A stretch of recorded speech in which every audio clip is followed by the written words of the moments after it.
بسم اللہ الرحمن الرحیم۔ الفجر نام، پہلے ہی لفظ والفجر کو اس کا نام قرار دیا گیا ہے۔ زمانہ نزول،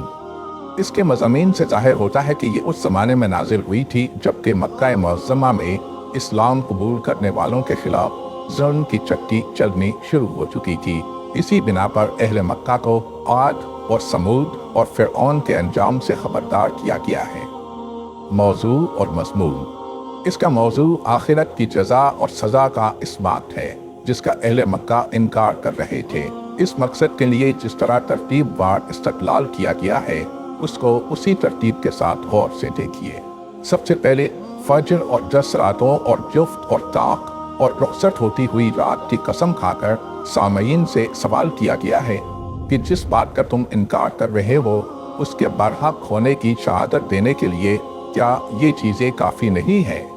آگے حواشی میں ان چاروں چیزوں کی جو تشریح ہم نے کی ہے اس سے آپ کو معلوم ہو جائے گا کہ یہ چیزیں اس باقاعدگی کی علامت ہے جو شب و روز کے نظام میں پائی جاتی ہے، اور ان کی قسم کھا کر یہ سوال اس معنی میں کیا گیا ہے کہ خدا کے قائم کیے ہوئے اس حکیمانہ نظام کو دیکھنے کے بعد بھی کیا اس امر کی شہادت دینے کے لیے کسی اور چیز کی ضرورت باقی رہ جاتی ہے کہ یہ نظام جس خدا نے قائم کیا ہے اس کی قدرت سے یہ بعید نہیں ہے کہ وہ آخرت برپا کرے، اور اس کی حکمت کا یہ تقاضا ہے کہ انسان سے اس کے اعمال کی باز پرس کرے۔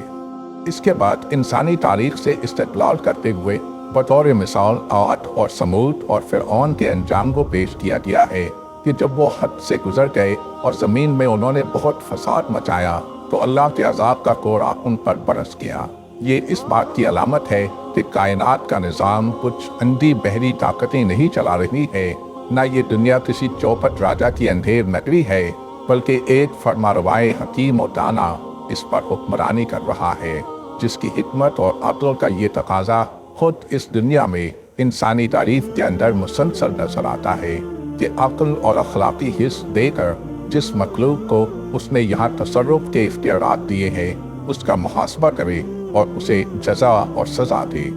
اس کے بعد انسانی معاشرے کی عام اخلاقی حالت کا جائزہ لیا گیا ہے جس میں عرب جاہلیت کی حالت تو اس وقت سب کے سامنے عملاً نمایاں تھی اور خصوصیت کے ساتھ اس کے دو پہلوؤں پر تنقید کی گئی ہے۔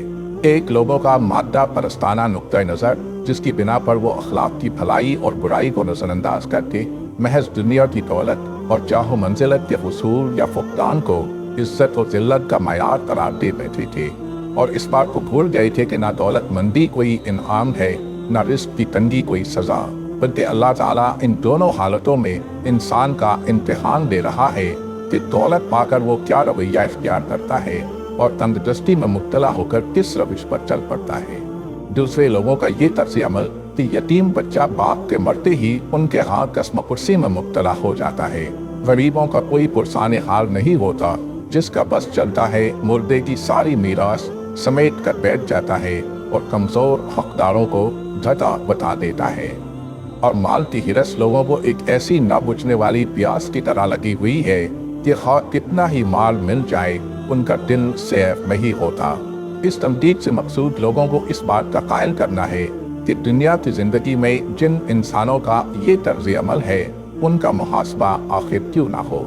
پھر کلام کو اس بات پر ختم کیا گیا ہے کہ محاسبہ ہوگا اور ضرور ہوگا، اور وہ اس روز ہوگا جب اللہ تعالیٰ کی عدالت قائم ہوگی۔ اس وقت جزا و سزا کا انکار کرنے والوں کی سمجھ میں وہ بات آ جائے گی جسے آج وہ سمجھانے سے نہیں مان رہے ہیں، مگر اس وقت سمجھنے کا کوئی فائدہ نہ ہوگا۔ منکر انسان ہاتھ ملتا رہ جائے گا کہ کاش میں نے دنیا میں اس دن کے لیے کوئی سامان کیا ہوتا، مگر یہ ندامت اسے خدا کی سزا سے نہ بچا سکے گی۔ البتہ جن انسانوں نے دنیا میں پورے اطمینان قلب کے ساتھ اس حق کو قبول کر لیا ہوگا جسے آسمانی صحیفے اور خدا کے انبیاء پیش کر رہے تھے، خدا ان سے راضی ہوگا اور وہ خدا کے عطا کردہ اجر سے راضی ہوں گے۔ انہیں دعوت دی جائے گی کہ وہ اپنے رب کے پسندیدہ بندوں میں شامل ہو اور جنت میں داخل ہو جائیں۔